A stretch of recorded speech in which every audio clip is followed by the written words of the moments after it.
Hey, this is Jeff Justice with Jeff Justice Seminars for Court Reporters, and I am delighted that you chose us to get your CEU credits this year. We would not disappoint you. After you finish this program here, make sure that you fill out the exam paper, get it back to us, and we will get you your completion letter.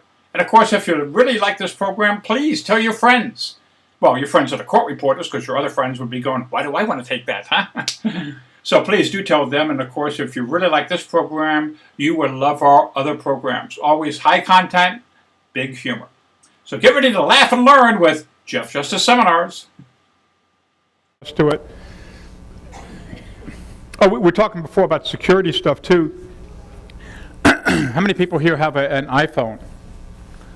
Now, do you use that app on it, Find My Phone? You have that activated? Activated. That is so great. My daughter, last month, my youngest daughter was in high school, and somebody grabbed the phone out of the back of her backpack while she was walking down the hall, didn't see him, and calls me up and tears, Dad, I get my phone. And I'm like, don't worry, Detective Dad is on the case.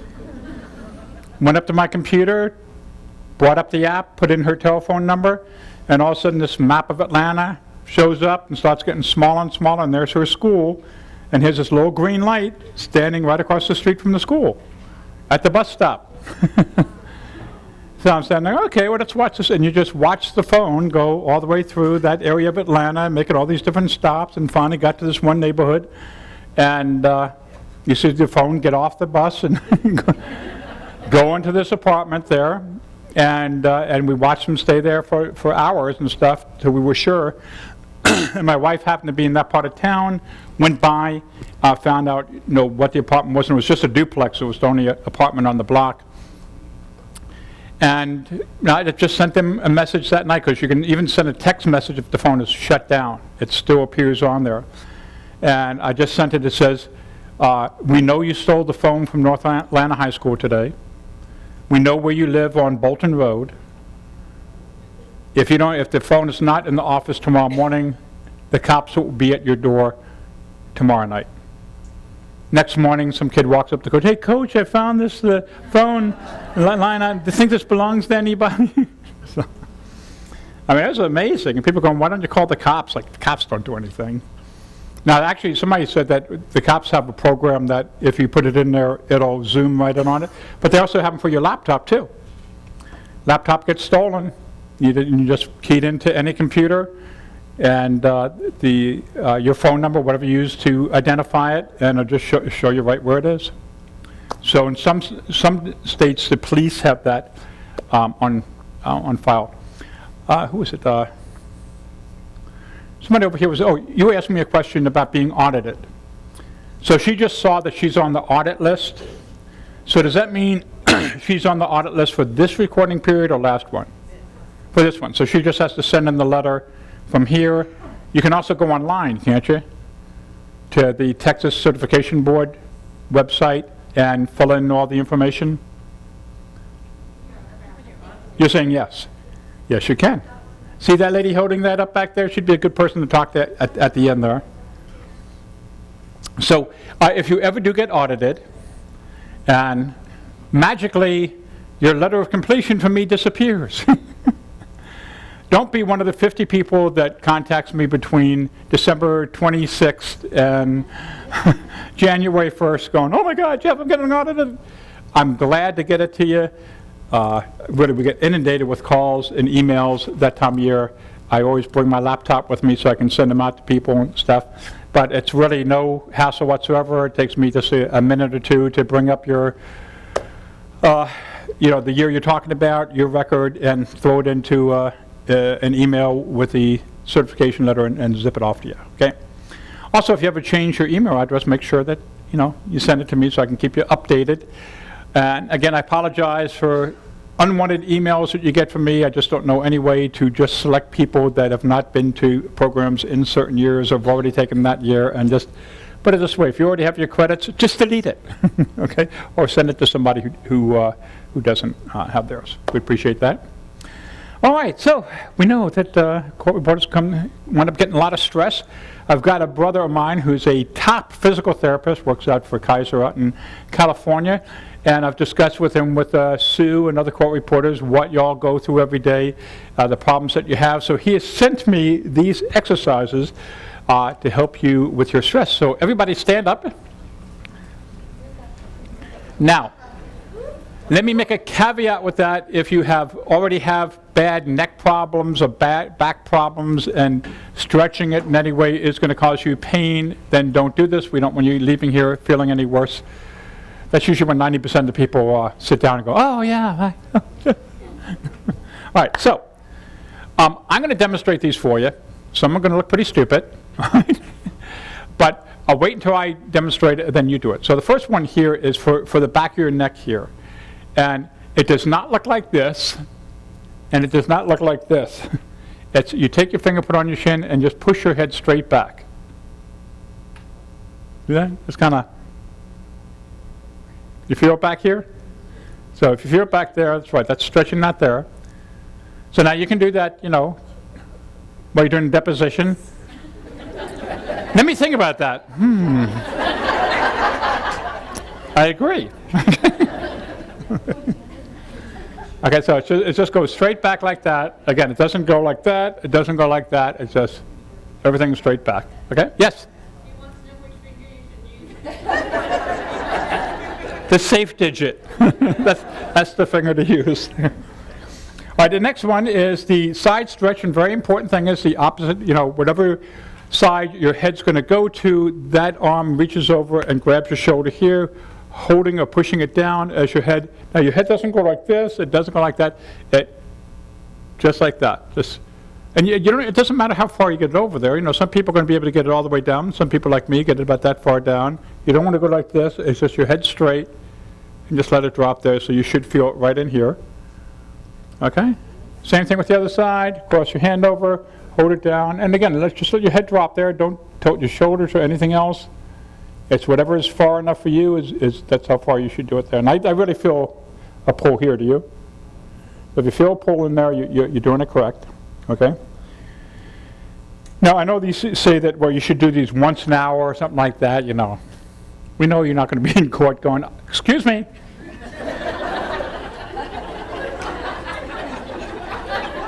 Continue.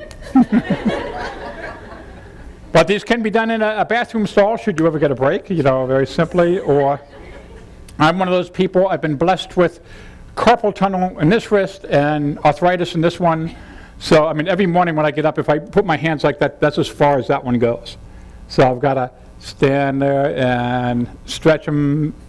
I'll go like this, put them over my head, go to side. So usually after about 5 minutes, I can actually pretty much get them about the same.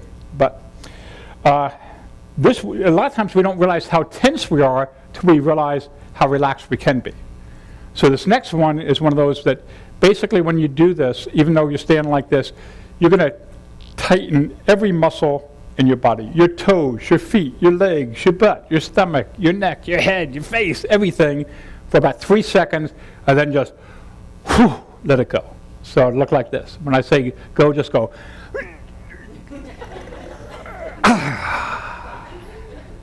Okay, so everybody try it. Ready? Go.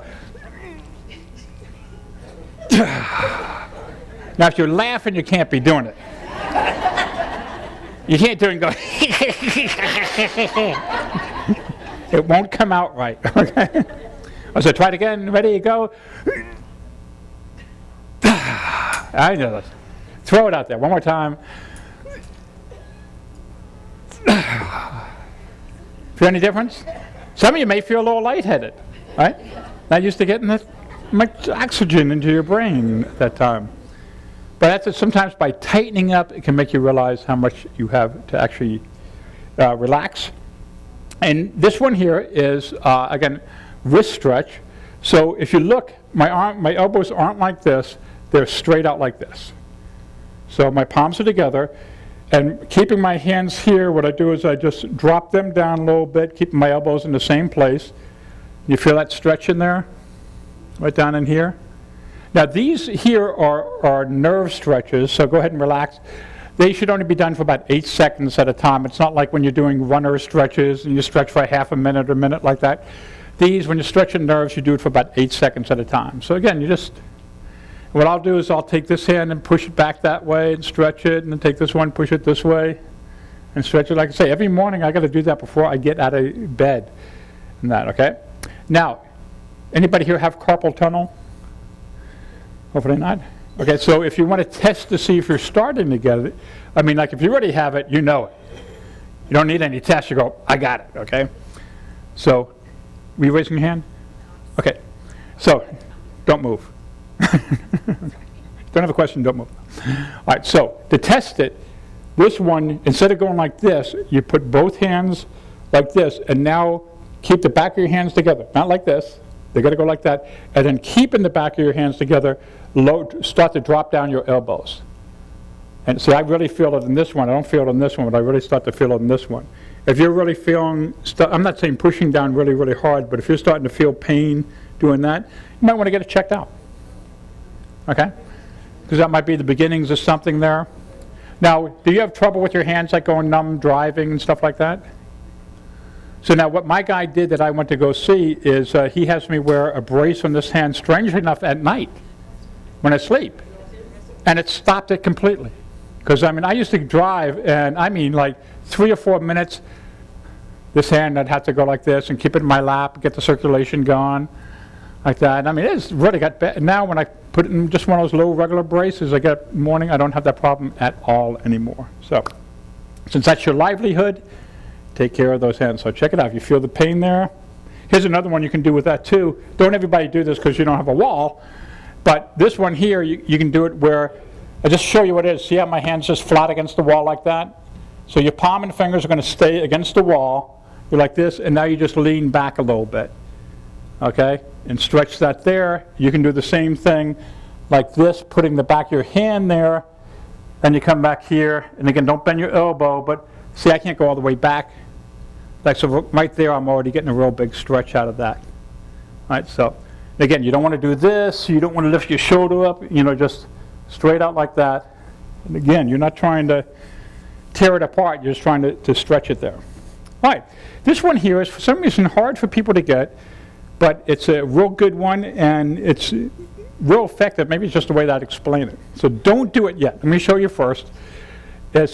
I take my hand and put it in front of me, so my palm's facing everybody else. I close my hand in a fist. I bend my fist away from me, so it's going towards you right now. Yours will be going towards me. I then keep my arm straight. I keep stretching out again, sending my fist like that, but you got to make a fist. Real tight fist, okay? And like that, and it should really feel it stretching up here, do you? So give it a try. Put your hand like this so it's facing me. Make sure everybody's got it. Okay. Close your hand in a good tight fist. And so just straighten your arm out straight ahead of you, but really send your fist that way. So you feel that back there? And not out to the side. Well, I guess it eventually does go out there, but you don't want to get it all the way here. Just like that. All right, now try that with the other one. Hand like this. And remember, you don't want your fist like this. You want your fist to stay in this direction. So close your hand in the fist, tight. Straighten it out. And again. So if you're really pushing your hand over that way, you should really feel it here. Everybody feel it there? Okay? So again, about 8 seconds on those things. And this one here, have you ever just gone like this? Or just drop down like this? What are we talking about here, huh? Can somebody explain it to me? Right? So that's what it is. You're just going to do one side at a time. So you're not looking like this.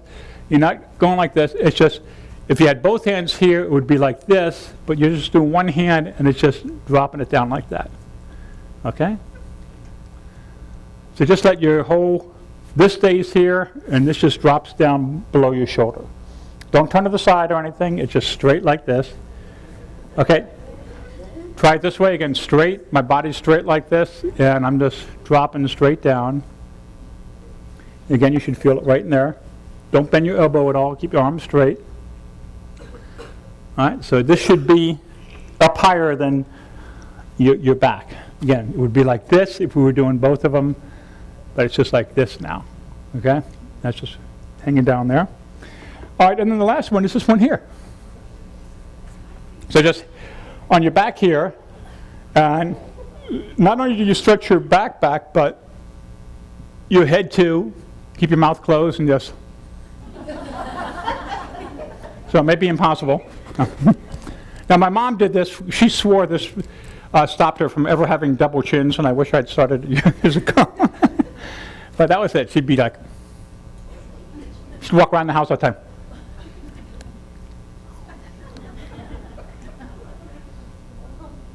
That's it. And again, a lot further back, it just stretches everything up here. Okay? So go ahead and take your seats.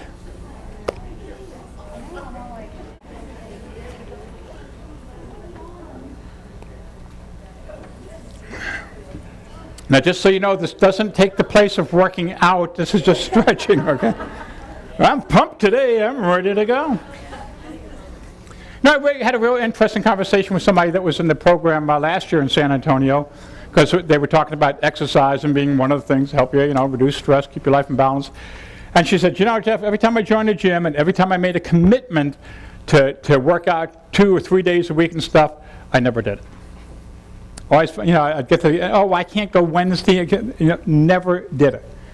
She goes, finally I got to the point, I said, I'm just going to commit to 1 hour a week. She goes, really? I don't care how crazy my life is, if I can't find 1 hour a week to exercise, I need to make some major changes in my life. And she says, once I committed to doing that 1 hour a week, somehow I wound up there 3 different times, or 2 different times at least every week, doing an hour each time. Because I'd always try to get it out of the way on Monday or Tuesday, and then Thursday or Friday show up and go, wow, yeah, I guess I could go again for another one. But it's just, you got to make it manageable chunks that fit your life, okay? I'm always doing that. I don't know what is with me. As soon as, it's like if I'm going to go on a diet, it's like going, okay, that's it. No more sweets. I'm going to cut them out. That's it. I swear to God, as soon as I say that, somebody will walk through the door with about a 12-pound tray of brownies with chocolate syrup and caramel dripping off them and go, I don't know where this came from, but here. And it's like God's going, oh, is that what you want to do? Well, it's easy to do if there's no temptation. Let's see what happens if temptation comes. And it's like, okay, well, I'll just have this one, and then I'll start tomorrow. It is. It's tough to do, folks. Just being a human being stuff is not easy, is it? No. It's tough. All right, here's a quick exercise for us to do called comebacks. What are comebacks? These are things you hear from people every day. Might be lawyers, might be people that you work with. And you're going to come up with something humorous, not pointed, not mean, but something humorous to say that diffuses the situation. Like the one I said before about the guy, hey, who's the idiot that screwed up my account? Hey, that must be me, I'm the head idiot. Little humorous thing, not terribly funny, just humorous enough to break the tension. Boy, you court reporters sure get paid a lot of money. You ever hear that? Yes. And again, like it could be something humorous, like, yeah, matter of fact, could you excuse me? I got to call my limo driver. Just fun stuff like that. You're kidding around with it, and that's yes. That's why I wear the best of JC Penney and whatever. Just poking fun at it. You're taking yourself lightly. And remember, the great thing is if somebody has something they hold against you, once you're able to laugh at it, it doesn't work anymore. Have you ever had things like that? When I was a kid, I was 6. I was this height at 12 years old, but I was like 150 pounds. So, I mean, I used to always get hassled by people and stuff, little shorter guys wanting to beat me up, and beat up the big skinny kid and stuff. And I used my sense of humor all the time to diffuse the situation. Now, I found out at a young age, if I get my brothers to laugh, and they stopped giving me noogies. Do y'all have noogies in Texas? You take that knuckle and you're going on your head and stuff. But the key was getting people laughing. Right? I was always the class clown in school, but somehow I knew that if I did something funny in class and the teacher laughed, I wouldn't get in trouble. Of course, if she didn't laugh, got a chance to rehearse it, try to get on the principal. I got to the point I was doing 2 shows a day. So, good training, okay? So let's take about 10 minutes here, And just think of the things that you hear from time to time to people that, you know, what you might hear from lawyers that are, might be, I'm not saying derogatory, but you know, what are is anybody happy with the amount that they pay you, or is that a really easy job, or hey, you know, I don't know why they just don't replace you with a tape recorder, right? I mean, have you never heard any of these things here? So let's come up as a group with some humorous things that we can say when those things do happen, and you'll find they won't happen anymore. It's no fun when you pick on somebody and you get no reaction out of them. They're just, or they say something funny, then it's like, oh, but that's not what I wanted. I wanted to irritate that person a little, and they actually seem to have enjoyed it. Okay? So take a few minutes, write something down there. And again, just mildly humorous. It doesn't have to be humorous, just be something you can say that you think would kind of diffuse it. But from work or home, right? It's what? It's either work or home, not just work. It can be anything. It could be life, it could be home, it could be family, anything.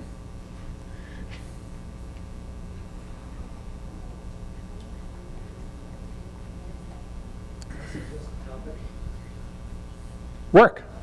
Oh, you can suggest a topic, sure. I'd like to hear people respond to, and that's the continue with what you said, because there's something about the profession of reporting. Everyone walks up to you and says, God, you make a lot of money. You should be able to retire next week. Yeah, you guys are making a fortune. How much do you get a page? Oh my God, am I in the wrong business? Well, you know, my friend Pam's opening a court reporter school, and I think I can get you in. There you go. That's what I'm saying. That's as simple as that, you know.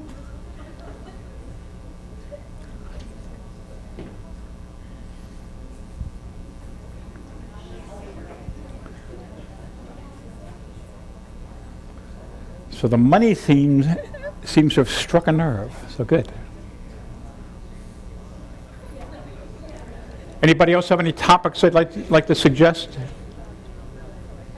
Family? Or how about this? You ever at home and family, friends come over and go, well, look, since you're home all day, would you mind fill in the blank? So again, what can we say humorously to let them know that no, you're not sitting home all day watching TV, you are working. Or it might be your one day you're not working and you have to get your stuff done. I used to have our neighbors drop off their kids. Both my wife and I working at home. Hey, could you watch Andy for a while? Robert and I want to go for a run. You drop that kid off at my house, you're going to need to go for a run, okay? Because and this one of those kids, you can go, okay, Andy, here, we'll turn on the TV for you. He would disassemble the TV if you did that. I mean, it's like one of these manic energy kids. So again, think of those type of things you got to deal with all the time. And maybe it's just personal to you. Maybe nobody else will have that situation. But let's see if we can come up with some things for you to say to help bring your life back in balance. Or a near facsimile of.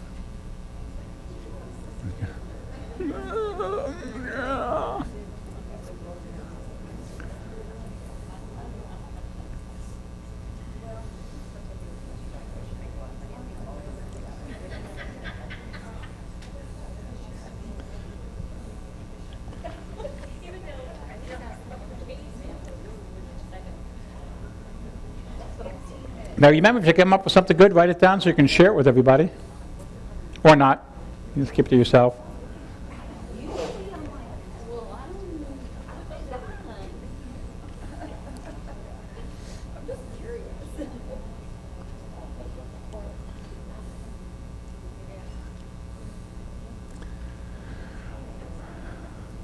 All right, about another minute or so.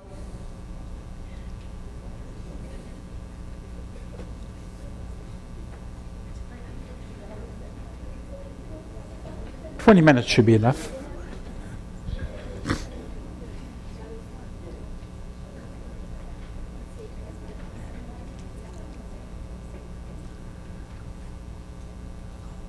All right, so who has one they would like to share? Just raise your hand. Okay, so what is the situation that you have? Yeah. Mm-hmm. I have a friend who's been telling me since 1986 that voice recognition software is going to replace Since 1976? 1986, they've been telling you that voice recognition software is going to replace court reporters. And what did you come up to say to that person? They can have it. They can have it, right. Now, does anybody think that voice recognition software is ever going to replace court reporting? You know how I know? How do you know? Because I was watching an episode of Star Trek: The Next Generation, and Captain Picard said, "Call the court reporter and get this man's deposition." There you go. We have proof positive you all guys are going into the future, okay? And then somebody went over to the deep freeze, they defrosted the court reporter, brought them out, and it turned out to be a big recorder. That was. But I don't know how they, like Pam was saying, what's a recorder going to do when you get 3 or 4 people speaking at once? What's a recorder going to do when you have the guy whispering his answers to the lawyer and nobody can hear it? You know, the recorder's not going to go, "Excuse me, sir, could you please increase the volume of your words?" So I think you're all around here for a while. And what happens if there's an outage?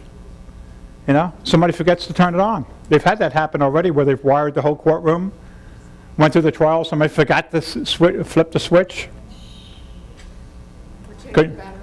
Yeah, change the batteries. You can't beat stupidity. You can't. I've got this thing that it drives my wife crazy, but I said, when she's doing business or doing stuff, I said, you got to figure that everybody's an idiot, including us. And she goes, "Well, people aren't stupid." I said, "I'm not saying they're stupid." I said, "You just got to treat them like they're idiots, and you can't possibly go wrong." You know, when she calls up her bakery and says, "Do me a favor, I need my next batch of grits bits, just do them just like you did the last one." I said, "That's not good enough." "Well, what do you mean? That's exactly what I want." But you got to say, "I want them just like the last ones. Double bake the cookies, make them extra crisp, do this," because when she doesn't, they don't come through like that. We found the old order and went through, I just spell things out to people when I've got to get them to do something, and it's not, I'm not saying people are stupid, but if they treat me like I'm an idiot and I treat them like an idiot, nobody's going to be an idiot, okay? It's going to work out. Who else had one? Raise your hand. So yes, all the way in the back here. Hold on. Let's come. I didn't see this, I wish I had, but I guess a lawyer had called in about an invoice he had received, feeling it was outrageous amount, and he said, "Well, that seems like a whole lot for a glorified secretary." Oh. And she said, "Well, then we'll all be expecting fabulous fruit baskets on Secretary's Day then." So the lawyer said that's an awful lot for a glorified secretary. And then the other person said, "Well, we're expecting some glorified fruit baskets on Secretary's Day." Ooh, would anybody else have a comment on that for you being glorified secretaries?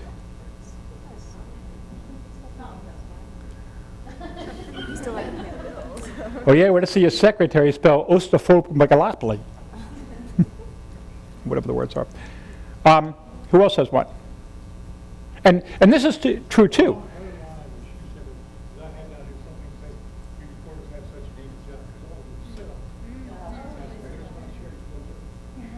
So the guy says, "Your court reporters have such an easy job, all you do is sit all day." And what'd you say? "Here's my chair, you go do it." Yeah, here's my chair, you do it. That's a little bit hostile, but it's kind of like a comedian on stage going, "Yeah, you think this is funny? Here, you give it a try." We don't do that. Wait, we had somebody over here first. Who do we have over here? Okay. If somebody said that to me, I think I'd tell them, "Well, have you ever hired a court reporter?" And they'd say yes, and I'd say, "Well, then why do you bother? Couldn't you just use your secretary?" Or the chair.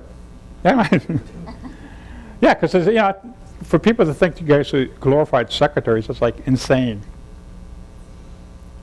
But that's a good comeback for it. Did you all have one too? Somebody else raise their hand over here? Well, Yes? Oh, yes? What was yours?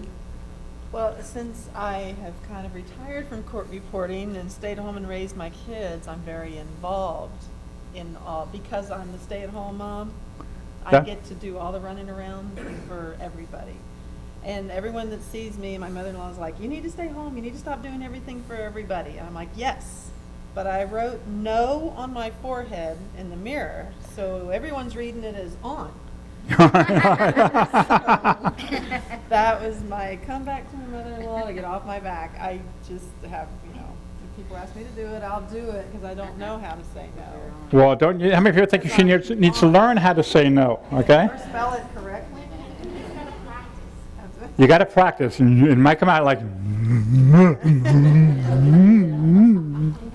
no! Or maybe the first time might be, no. What'd you say? Yes. And then maybe next time, a little stronger. You are not put on this life, on this earth to do everybody else's work. You're here to create a living for yourself, and a life for yourself, right? I mean, it's okay not to say no to you. I say no to my kids all the time when we're talking about it. That's my thing. I'm like, no, definitely. My wife's like, yes, definitely. So we got to find that easy thing in there. I'm like psychotic, so we kind of balance each other out. You had one? Yes. I had an attorney say to me once at a deposition, the font is on your transcripts were so big that a blind person could read it, implying that court reporters pad the transcript and use bigger fonts that they need to. And so Heather said that I should have said, no, it's an extra charge for Braille. Extra charge for Braille, great. But that's a simple, fun way to say it, and it diffuses the situation, right? Hey, a blind person could read this. No, actually, there's an extra charge for Braille. Great one, love that. Now, this is the most important thing, too, is that we'll get over to you, is you're going to have things that something's going to happen. And somebody's going to say something to you, and you're going to go, oh. And then driving home that day, or maybe a week later, or watching TV that night, or in the shower, something's going to switch on. You know what I should have said? Write it down. Practice it, because I guarantee that situation's going to come up again. That's what I should have said. And comedians do that all the time. We have situations that happen in comedy clubs, and you're just, at the beginning of your career, you're just left like kind of, and then you think of something later on, or maybe somebody else says something, and you're going, that's a great thing to say there. And you practice it a few times, because, you don't want to have that situation come up and you go, oh, what did she say? She said, oh. Excuse me for a second.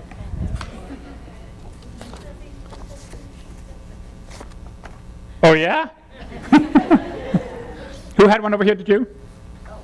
You did, okay. This is kind of strange, but there's this really old man who was on the witness stand. I was in court, and I was doing my thing. And I had real time, but I don't think he saw it because he was really old. And there was a jury, and when he was getting off, he had his cane, and he said, they're going to replace you because they do that on TV.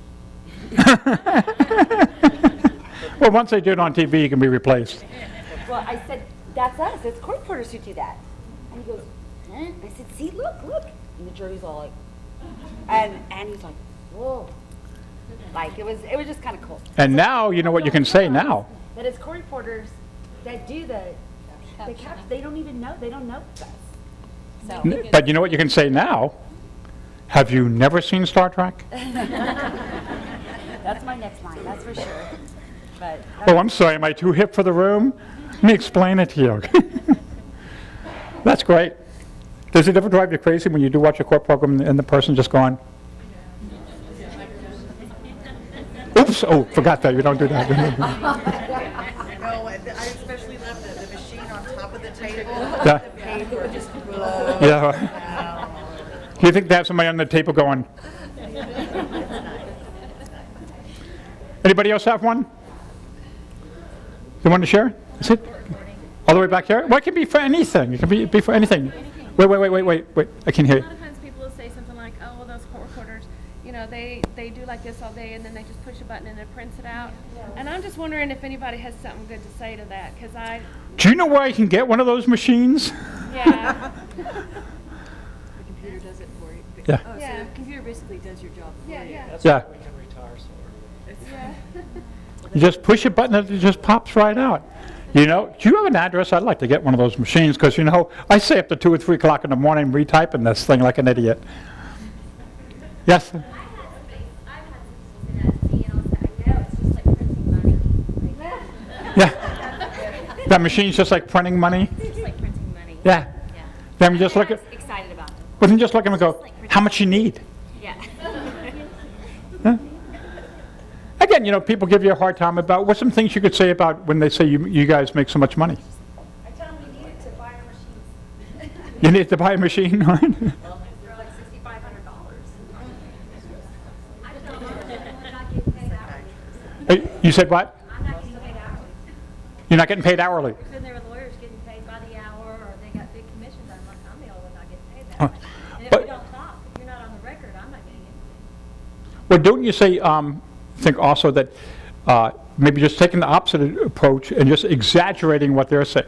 So you do something going, yeah, I guess you must have seen my Ferrari in the parking lot. No, I was offered to go out and compare cars. Yeah, I know. Would you like to switch cars? Yeah, because as a court reporter, I got me a Pinto. And again, that's poking fun at yourself, taking an exaggeration, because what they're saying is that you make so much money anyway. So there's a thing in improvisation called yes and. No matter what somebody says to you, you say yes and. So somebody says, you're a moron. Yes, and it's taken me years for people to finally realize that. You make too much money. Yes, and wait a second. Got to make it out to the helipad. It's time to go back to my mansion, What? Get out of here. You were going to raise your hand? I was just gonna say, if they say you make so much money, you could say, only when you actually pay me. Yeah, see, then that's getting confrontational again, see? You don't want to get into the confrontation and go, well, maybe I'll pay you when I get a transcript right. Well, maybe I'll get it right when you speak up and stop talking over me. You don't want to get confrontational with this. The whole thing is to reduce stress. And if you want to reduce stress in your life, you got to learn to laugh at yourself. You got to learn to poke fun at yourself. And, with most things, most problems, I think, you get, into your later years and stuff, you look at stuff that you thought was so incredible, so important back then, you look back and you go, it wasn't even a little blip, there's nothing. I mean, how many times have you had something happen to you and you thought it was the worst thing that ever happened in your life, and then like a week later or 6 months later or a year later, you go, God, thank God I'm not dating that jerk, or I'm not in that job anymore or whatever. You just never know. You got to let that stuff just kind of roll off you. All right, so anybody else have another one or move on? You had one too? I'm an official, and I have a good relationship with my judge. Okay. And so, we tease back and forth. But when he starts really poking at me, I say, you better watch out, I can put words in your mouth. Okay. That worked great because you have a good relationship with the I judge. wouldn't say it to someone, Right. and I wasn't sure they would take it the wrong way. But there's ways that you could say it. Maybe for those who don't work with a judge, you work with a lawyer, and they're giving you a hard time, you can sit there, you better watch it. I could put words in your mouth. But again, if the person's a total jerk, then, what are you saying? The court reporter, you hear that? Yeah. Someone's going to put words in my mouth. So you're going to run into those people that just have no sense of humor whatsoever. So again, people always ask me, well, how can you create that relationship? It's something you got to build over years and stuff. You can't just walk into a relationship and go, oh, I'm going to be one of the guys and one of the gals. You got to create that relationship. Yes? Or you could say, you better watch it or I'll take you verbatim. Better watch it or I'll take you for verbatim. Why not use court reporting and lawyer puns, right? Yes? I had my prosecutor ask me for the testimony of a witness. A prosecutor asked you for the testimony of a witness, Yes, right? and I said, well, you're going to have to pay for that. And he said, oh, I do? Well, can I just get the answers? And I said, sure, if you remember the questions. That's great. Isn't it weird how people are like that? Borrow it. Yeah. Can I borrow it? Sure. Yeah, you can borrow it. Here, quick, memorize it. Sorry. I had one time I was, back years ago when I was doing comedy clubs, I also did a lot of magic, did a lot of close-up magic.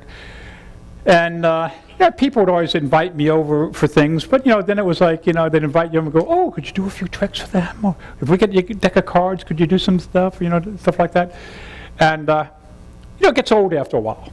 As much as I like to entertain, it's like, you feel like you're working for your meals, It's like, if somebody invited you over to their house and you get there and go, could you transcribe this? It's just like 10, 15 pages, right? It should be nothing.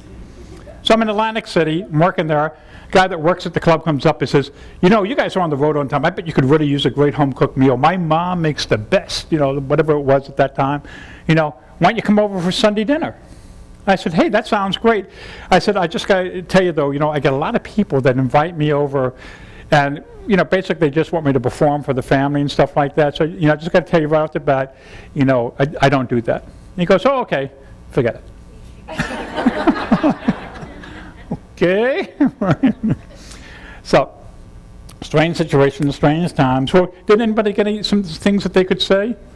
I think the most important thing, though, to remember is you get something comes up, you think of something to say, a week later, on the way home, whatever, you write it down, you memorize it, and when that happens again, you just toss it right out there. Okay, and that diffuses the situation. You don't argue with them. You don't butt heads with them. You do the yes and you agree with them. You guys made too much money. You court reporters make way too much money. Yes, we do. And then fill in the blank, okay? And just have some fun with it, whether it's your car or whatever. And of course, the trade jobs with you, or I can get you in court reporting school. There's an opening, I can get you in. Yeah. So now, don't you wish you didn't get that law degree and became a court reporter, huh? Yeah. Yes. What? I just thought of comeback. What? Yes, we do, but don't tell anybody. Yeah. Don't tell anybody. We're trying to keep the job to ourselves. That's it. So great. All right. So here's a few that I just want to talk about real quick. These are just stress busters. And again, the idea behind these are finding ways that you can deal with stress, get your life back in balance a little bit. This is when negative things happen to you, using the Bart Simpson maneuver. Basically, that's seeing how your favorite cartoon character or sitcom character would handle the situation. If your favorite cartoon, sitcom character might have been Seinfeld, and maybe Kramer was your favorite character, and how would Kramer physically, handle this situation? Or it might be Lucy in the Chocolate Factory or something like that.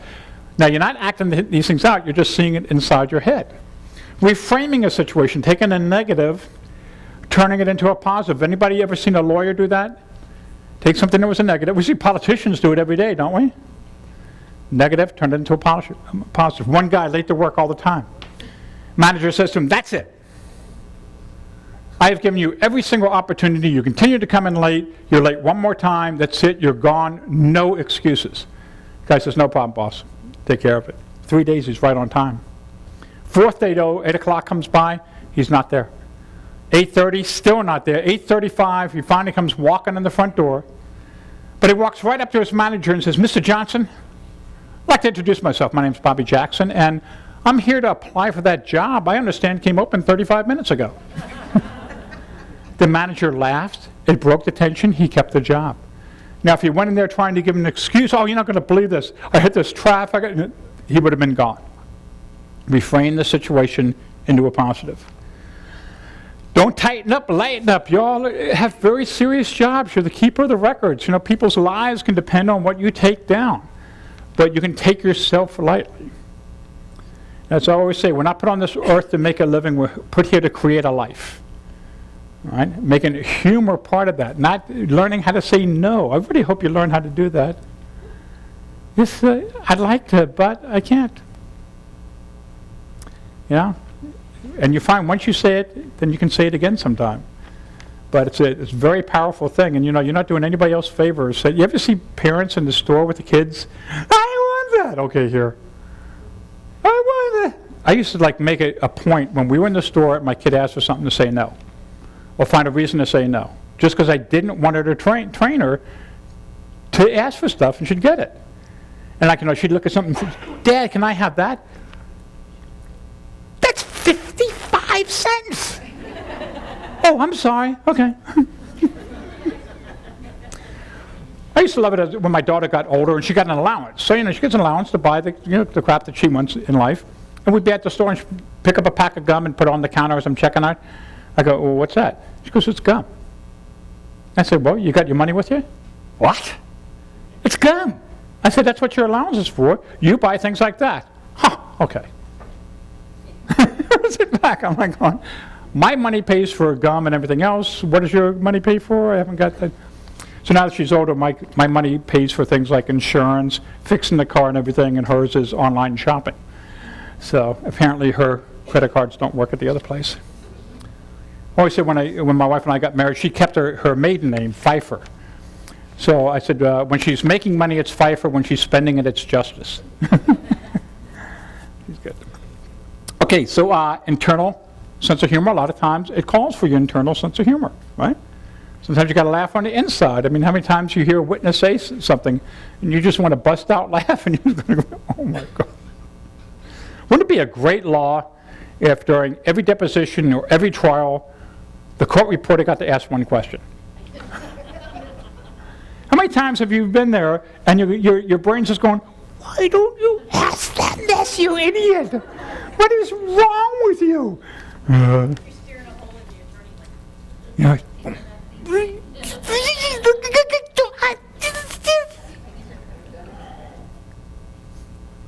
I think I ought to talk to the state bar. Maybe you can get that passed. Right? Yes? An actual experience. The judge was telling a story, and I and another lady were listening, and when he bends over as it's coming back up to the bar, and I had to stand there and do the best acting of my life, which was very difficult, and just pretend like I did not hear it. How did you spell it? He went Ooh. No. on with his story, and then he left, and then I was not going to say anything to the other lady, and then she looked at me and she started laughing, and she said, "Did you hear the judge fart?" It was something. That's part of life. I remember a new married couple that lived down the block from Diane, and she like takes my wife to the side. You know, after I got married, she goes, "We were out on a walk today, and he farted." And Diane's just like looking at her, like, really didn't know what to say. Like, no, whether it's like, oh my God, and you're going to stay with him, you know? Okay, worst day of your life game, and that's where you just totally exaggerate whatever's happening, you know. You're going to be late for work, and in your mind going, oh my God, I'm going to be late for work. That means traffic's going to be jammed up. Nobody's going to be able to get to the building at all. The cars are going to start crashing into each other. One of the buses is probably going to hit one of the cars, will go over the barricade into a nuclear power plant, explode it, destroying the whole city. And then you kind of put things back in perspective. It goes, oh, we're going to be 5 minutes late. Right? You know, there's actually an app that you can get now that you can put on your smartphone. I guess it's for Android and everything. I just read about this. I thought it was pretty cool to get for my kids. But let's say you have an appointment somewhere. You can put that person's information in the app, and it lets them know when you're leaving your house, how far away you are. It accounts for traffic and everything else. And you say, Sally's 15 minutes away, there's traffic on such and such. And, you know, and it wouldn't be great for your kids? Your kids are coming home, and it's like, they're 3 minutes from home, 2 minutes from home, 1 minute from home, half hour later. Why are they still parked out in front of the house, you know? Yeah. I don't know what the app is called, but it's in the latest Macworld magazine. So if you go to a newsstand and look it up, or you go to the App Store if you have a smartphone, I thought it's pretty cool. Just got to figure out how to slip it on my kid's phone. Hey, honey, I found another Find Your Phone app. No, they actually have to sign you into it. So you'd be going to some place, you put in that person's email address or phone number, it sends them the messages as you're coming. Okay, joke hotline, just people that make you laugh, you know. Who's somebody you can call, sister, brother, best friend, whoever that you know can just make you laugh, make your day better. It's fun. I do that for about 3 or 4 people that I know. For some reason, I know some pretty depressed people. Maybe they seek me out. But it's like my teacher, who's my Tai Chi teacher, he can just really get into a really depressed funk. And he'll call me up, and I know by the time we get off the phone, I'm going to have him laughing. And it's going to bring up his mood, he's going to be in a better mood, and he's going to be okay about it. But that's kind of like my one buddy, Al, very funny comedian. This guy, talked about a survivor, survived cancer 2 different times. He's on stage at the comedy club. finishes show, has what we call a killer set. Everybody's just laughing hysterically, walks off the stage, walks past this guy stands up and says, I just got to tell you, you're the funniest comedian I've ever seen in my life. That is the hardest I ever laughed. Just had to thank you. Shakes his hand, goes to sit down, and out goes to walk away, decides to say something else to the guy, turns around, and in that time, the guy fell over dead with a heart attack. Just gone. No reviving him, anything. And Al is just distraught about it. He thinks he killed the guy. He's thinking of quitting comedy. He doesn't want to hurt anybody else. Okay? So he calls me up, and, I let him go for about 15, 20 minutes, oh, this and that, I don't know what to do, and I mean, this is just horrible and everything, and finally he comes around after kind of talked himself out of it, because sometimes you just let people just talk themselves out, and he says, all right, enough about me.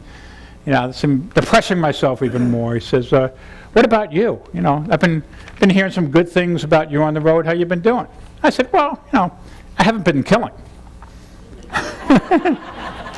And there's about 2 seconds of dead silence, and he just explodes laughing. And we laugh for a good 30 minutes, making up sick portfolios for him and press releases and stuff.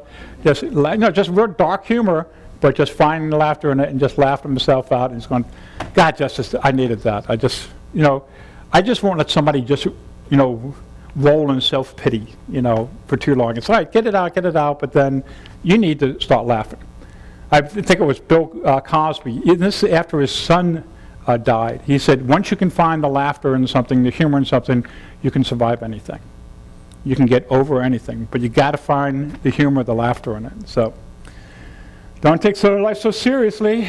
And basically, I'm not going to read these, but here's a bunch of different things, 20 stress reducers that you can keep with you at home, and just they're things that help you reduce the stress in your life. Okay, hey, you're done. It's over with. You can go home now. Oh, wait, you already are home because you took a Jeff Justice seminar program online. Good thinking, smart for you. So just go ahead and either email us the PDF or send it in snail mail, whichever way you were doing this.